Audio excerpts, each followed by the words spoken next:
काफ़ी तेज़ ठंडी हवा और ऊपर से चिलचिलाती धूप, ये दोनों एक साथ, और जिसके कारण से हमें टोपी लगाना पड़ रहा है, हमें चश्मा लगाना पड़ रहा है, क्योंकि ये यहाँ पे हम काफ़ी हाइट पे हैं।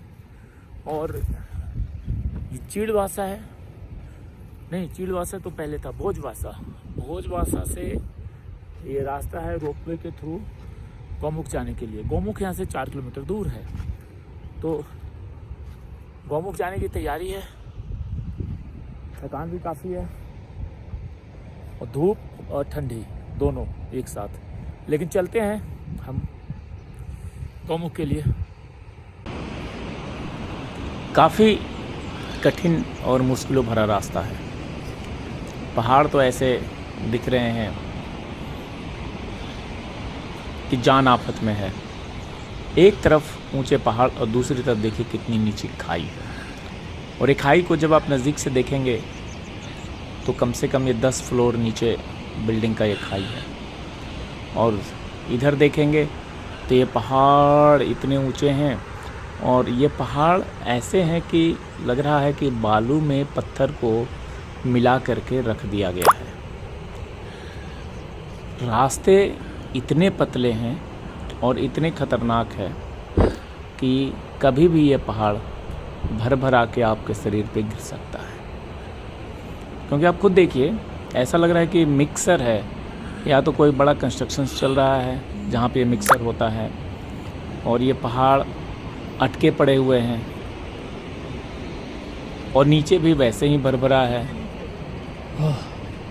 खतरा इतना ज़्यादा है, लेकिन हिमालय पे चलने का रोमांच ही अलग है। धीरे धीरे हम आगे की तरफ बढ़ते जा रहे हैं, और जैसे जैसे आगे बढ़ रहे हैं दिन भी छोटा होता जा रहा है और हमें जल्दी पहुंचना भी है। पैर तो पूरा जवाब दे चुका है, और ये खतरा देख करके तो ऐसा लगता है कि यहाँ से दौड़ के भाग जाए, लेकिन पैर साथ नहीं दे रहा है, दौड़ नहीं सकते। और ये देखिए, ये लग रहा है कि तैयार बैठे हुए हैं कब ये नीचे आ जाएं, और नीचे अगर आ गए तो भागने का मौका भी नहीं मिलेगा। परंतु हमें गौमुख जाने का जो रोमांच है वो अत्यंत उत्साहित कर दे रहा है।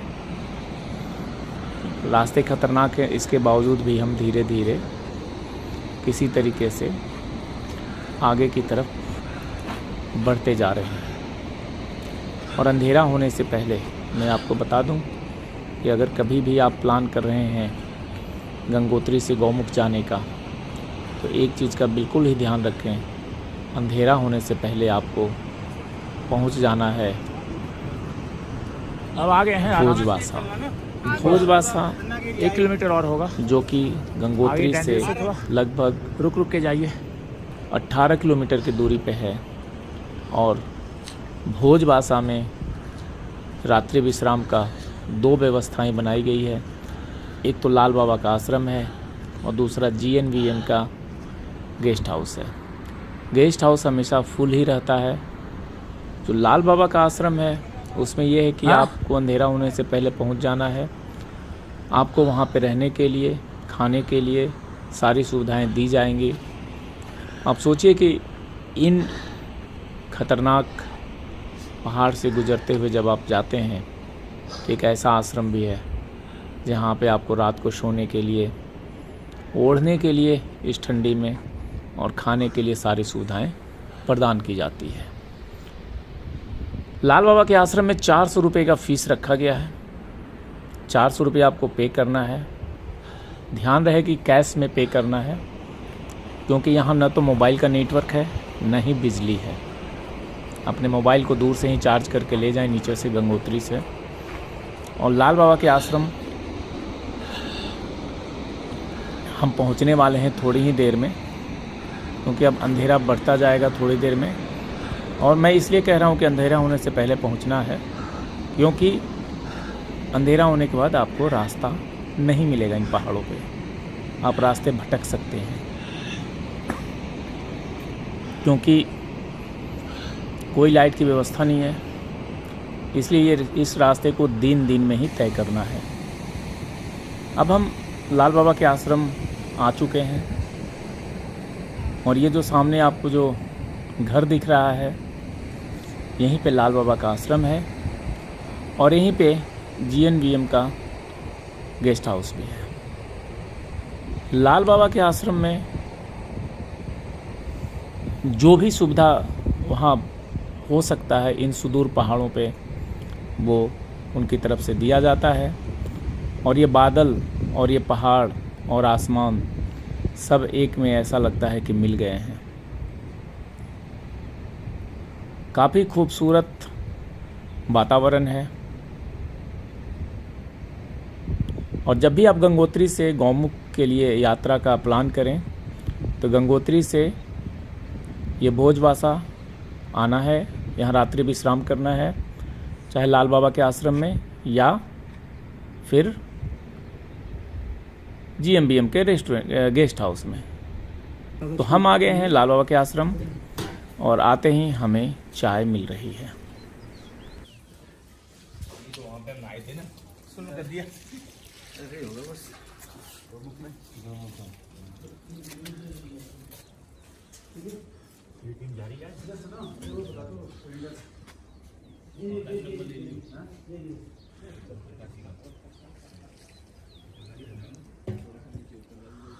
ठंड के इस मौसम में गरम गरम चाय मिल जाए तो बात ही अलग है।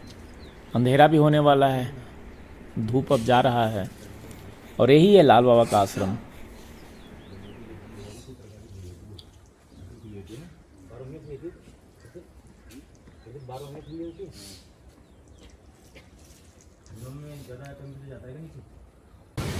लाल बाबा के आश्रम के पास में बिल्कुल ये देखिए हिमालय की चोटियाँ और नीचे भागीरथी नदी जो आगे चल कर के गंगा बन जाती है। काफ़ी तेज़ धारा है, बहुत पतली नदी है लेकिन धारा काफ़ी तेज है और इसको हमें क्रॉस करना है रोपवे के थ्रू, क्योंकि उस पार से फिर पैदल जाना है 4 किलोमीटर, तब हम पहुंचेंगे गौमुख।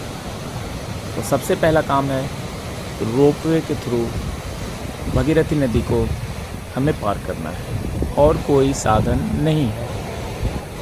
पानी गहरा नहीं है लेकिन बहाव इतना तेज़ है कि आप उसमें उतर नहीं सकते। और रोपवे भी टेम्परोरी बनाया गया है, 1 बाय 1 लोग इसे क्रॉस करते हैं। ये देखिए इतने पर्यटक आए हुए हैं जो गौमुख, तपोवन, सतोपंथ जाएंगे। उन सब के लिए यही एक रास्ता है, इस रोपवे में बैठेंगे एक साथ में 7, 8, 6 लोग, 8 लोग उस पार होंगे। फिर इस रोपवे को रस्सी के द्वारा खींचा जाता है। तो ये लगातार चलते रहता है और सबका ये प्रयास है कि जितना जल्दी हो सुबह सुबह उस पार के लिए रवाना हो जाएं, ताकि गौमुख पहुंचना है और वहां से शाम होने से पहले फिर वापस भोजवासा आ जाना है। इसीलिए ये भीड़ लगी हुई है, हर कोई चाह रहा है कि हम पहले पहुंचें।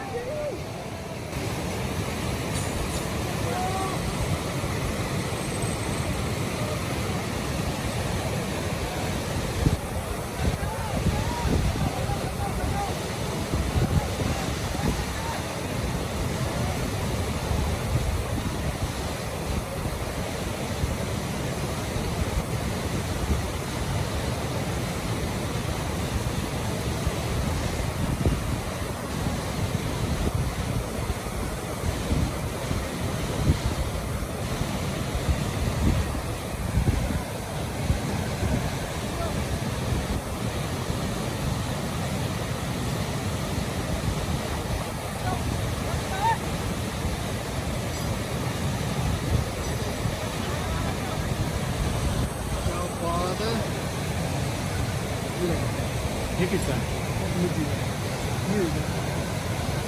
आया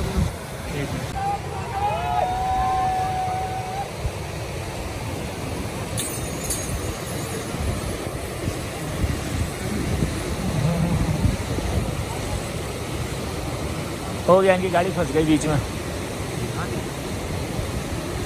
हाँ यहाँ से पैदल तो जा सकते हैं, ऐसे भी ले रहे हैं क्या? ये पानी की धारा इतनी तेज जो कि ऊपर गौमुख से गंगोत्री के लिए भागीरथी नदी बह रही है। काफ़ी तेज आवाज़ और काफ़ी तेज ये जल की धारा जो कि नीचे गंगोत्री होते हुए और भारत के कई राज्यों से गुजरते हुए ये गंगा सागर की ओर जाती है। तो अब हम भोजवासा से गौमुख के लिए निकल रहे हैं। हमने रोपवे से पार कर लिया है और अब धीरे धीरे हम निकल रहे हैं गौमुख के लिए। तो आप बने रहिए हमारे इस चैनल पे, आपको अगला अपडेट अगले वीडियो में मिलेगा। जय गंगा माता।